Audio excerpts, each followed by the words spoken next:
We are hours away from what promises to be a fascinating encounter between India and New Zealand, the first semi-final of the Cricket World Cup. It'll be a replay of, the semi-final that India and New Zealand played last time around at the World Cup in 2019. But Indian fans will hope that we don't see a replay of last time around, and the cricketers themselves will hope that we don't see a replay of the last time because that match went into 2 days. So to talk about that, me, Amit Kamath, the host of this podcast, we are missing Mihir Vasavda, who is actually at the venue right now. So we are missing him, but we are joined by Rahul Pandey from the sports team. Rahul, welcome to Game Time Podcast.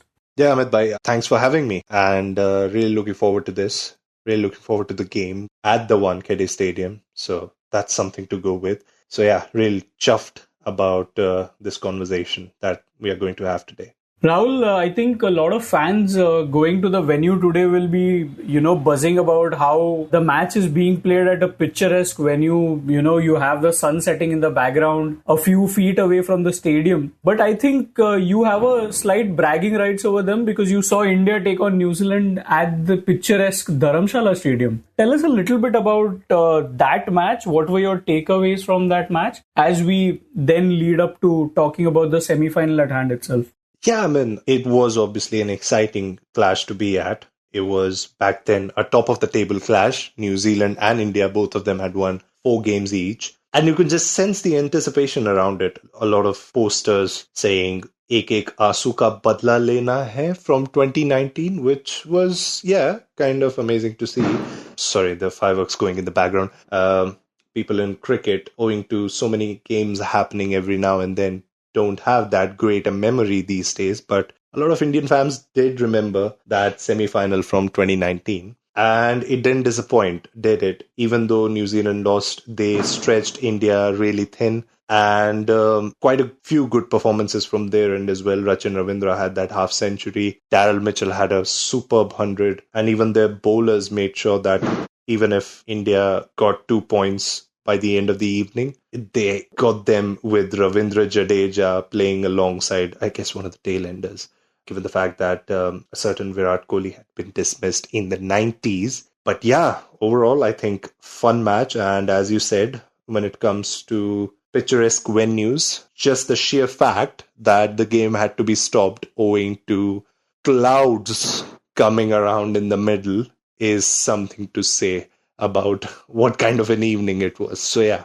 And Rahul, you spoke about, how the New Zealand team was one of those rare teams that actually contended rather than almost conceding a walkover. Like, I don't know whether to call it farcical or just comical, but in the last India match, we actually saw people like Rohit Sharma, people like Surya Kumar Yadav, Shubman Gill, Virat Kohli rolling their arm over as India very pointedly tried to say that, we don't have a 6 bowler. So, I mean, they don't need a 6 bowler, by the way, their top 5 bowlers are bowling. But I don't know how you would sum up that situation where you have a Virat Kohli. I know a lot of fans have been clamoring for him singing Kohli ko bowling though. So yeah, a nice moment for them maybe. But how would you kind of look at the absolute chuckle-worthiness of a Kohli, a Rohit Sharma, Shubman Gill and Surya Kumar Yadav turning their arms over? It was fun to watch, for sure, given the fact that the crowd got into it. And as Rohit said on the eve of the game, it was one of the happy moments for him at this World Cup. Every time Virat Kohli or,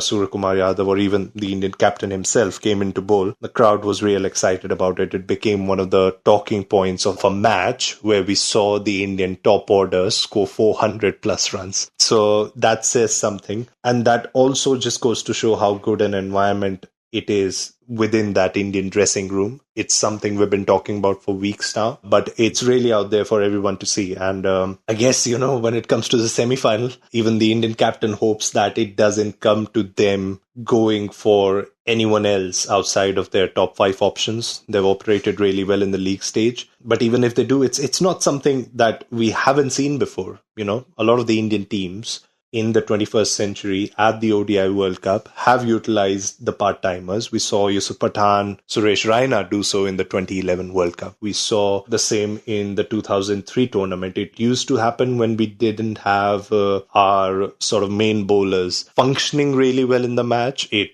gave them a little respite, gave them a little time to think by the boundary line probably as to how they want to operate coming back into the next spell. And it gave something different to the batters to face meanwhile. So yeah, given that principle, I wouldn't want anyone who bowled at the Chinnaswamy and got the crowd riled up to, have a go with the ball in the semi-final, because that's the sort of game where you want your top bowlers to fire on all cylinders.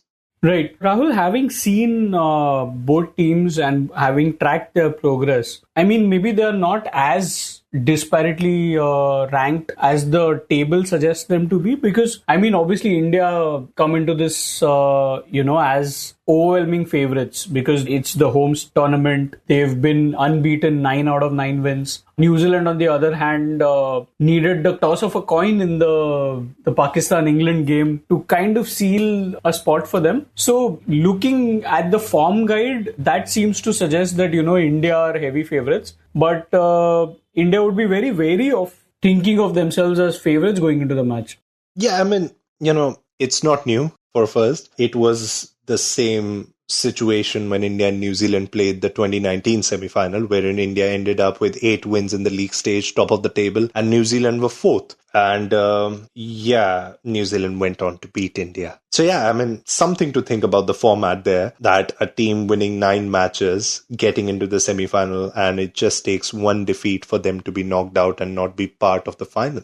Yeah, but I guess, it's something that being at the ICC knockouts is something that you expect of New Zealand. That's something that we need to just put out there. What they do real nicely is that even at this league stage, if you see, they beat the teams that they're expected to beat. And when they lose to the other teams, they don't lose by a bigger margin, which is something that played a big role in them getting to the semis, their net run rate, right? Even if Pakistan had beaten England at the Eden Gardens in their last league stage match, they needed an insane net run rate to get over New Zealand for that semi-final spot. And all those defeats against India, against Australia, the close games that New Zealand had at the league stage, they really helped them. So I think it's probably one of the sporting stories of this century, New Zealand being so consistent at the ICC tournaments, because you look at them when they play bilateral series, they may lose to a Bangladesh in the lead up to the World Cup and then reach the final or the semi-final. And you're quite bamboozled because you've been following this team in that 4-year timeline in those 2 years, and they haven't really looked like a killer punch sort of a team. And in the World Cups, they always show up. I was speaking to Jimmy Neesham after that really heartbreaking defeat against Australia. He's been part of a few there, but just that mentality he had even after that sort of a fixture, just the calmness he exuded, it was amazing to see that. And I guess it tells you a lot about the culture of New Zealand and sports, not necessarily New Zealand in cricket. And it's something they're really proud about. So yeah, I guess,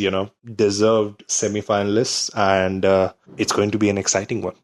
And for what Rahul spoke about, this whole mindset that the New Zealand guys have when it comes to knockout stages or when it comes to, these big ticket tournaments and turning up for them. Our colleague, Sriram Veera, he's written a fascinating piece on this whole hunger that the New Zealand guys have and what this tiny island nation, somehow they keep sparkling at all ICC events and they keep producing Olympians who frequently punch above their waist. So there's a very fascinating piece that Sriram Veera has written, which is up on the Indian Express website. So I implore you to check that out in case you want to read about, New Zealand and their big ticket ambitions. But talking about tomorrow's match and talking about another piece that one of our colleagues, Mihir Vasavda, has written, he's written a fascinating piece about how tomorrow, if you're watching the semi-finals, you should watch the period between 6:30 and 7:30 just to figure out how the ball will behave. Why? Because as I mentioned, Wankhede is very close to the sea, which means, let me just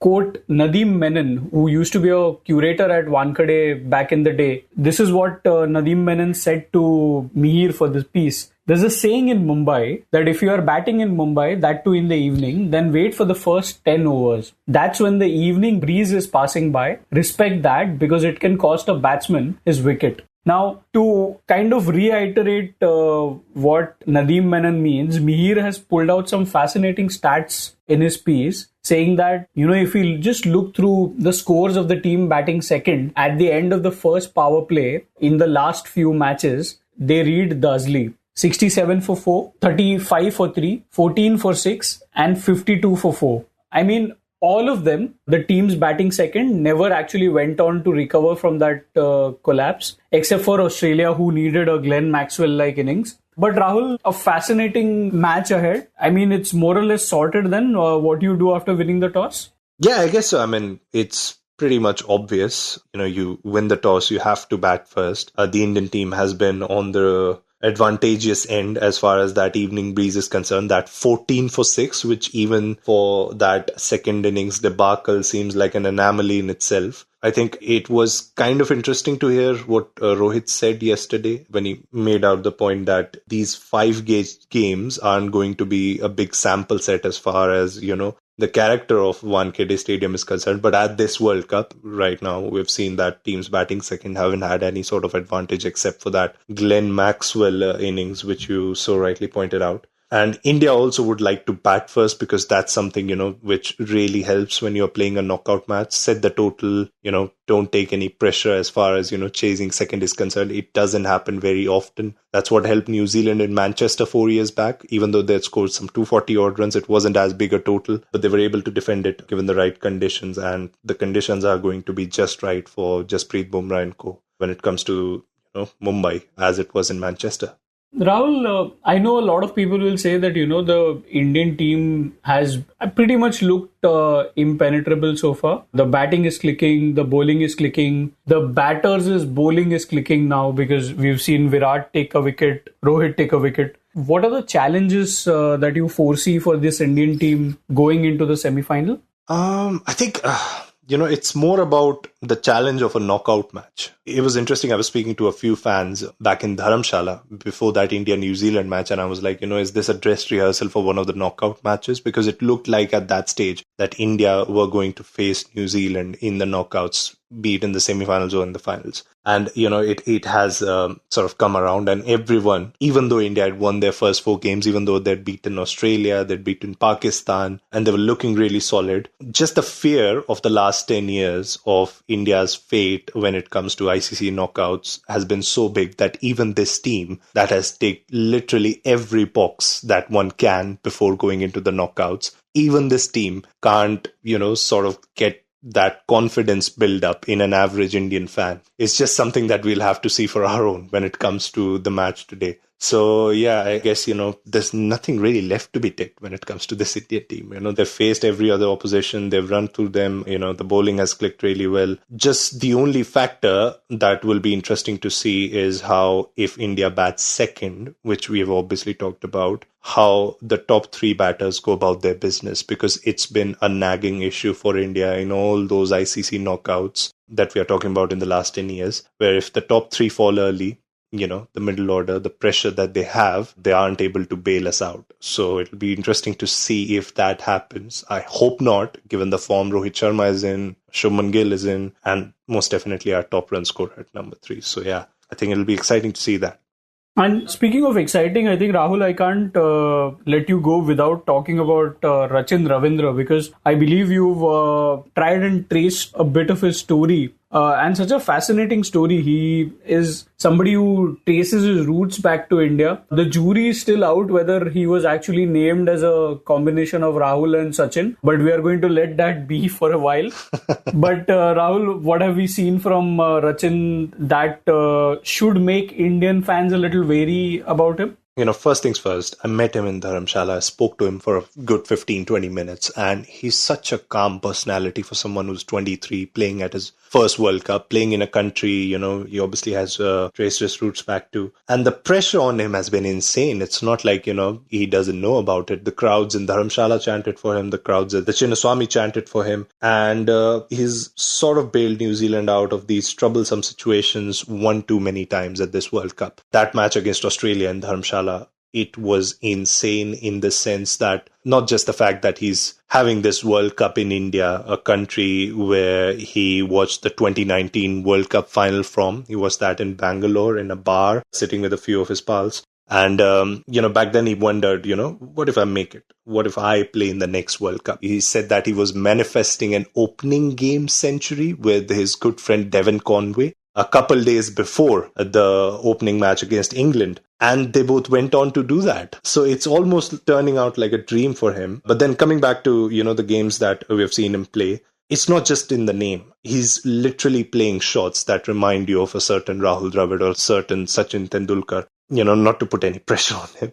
But just the straight drive he played of Mohammad Shami when he was trying to cramp him off room. Just, the wristy shots he played of Kuldeep Yadav. It was so Dravid of him to do that in that particular situation. So I guess, the fact that he's doing all of this at 23, the fact that he had only started batting in New Zealand's top order 6 months ago, the fact that, he's almost there as the leading run scorer of this tournament, not too far away from Virat Kohli. All of it, it's just fascinating. And I guess he'll be a big factor when it comes to the game tomorrow, because we have seen in previous matches when conditions haven't been the best to bat, he's taken his time, but he's managed to score big. So would be really interesting to see how the Indian bowlers, who had managed to hold him at bay for a while, even though he went on to score a 50 against them, and had that little moment with Virat Kohli, where as and when he arrived in the middle in Dharamshala, Virat Kohli was waiting for him on the 22-yard strip, gave him a stare, which was really interesting, is what he said. Virat obviously being one of his idols. So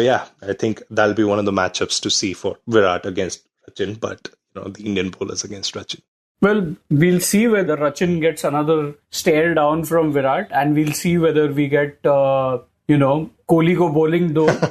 But that's all the time we have for this episode. We hope you guys had fun, and we'll be back tomorrow with another episode of this Game Time special, where throughout this duration of the rest of the World Cup, we are going to have an episode every day. This is me, Amit Kamath, and my co-host Rahul, saying goodbye and see you tomorrow. You were listening to Express Sports by the Indian Express. This week's show was edited and mixed by Suresh Pawar and produced by me, Shashank Bhargava. If you like the show, then do subscribe to us wherever you get your podcasts. You can also recommend the show to someone you think will like it. Share it with a friend or someone in your family. It's the best way for people to get to know about us. You can also tweet us at Express Podcasts and write to us at podcasts@indianexpress.com.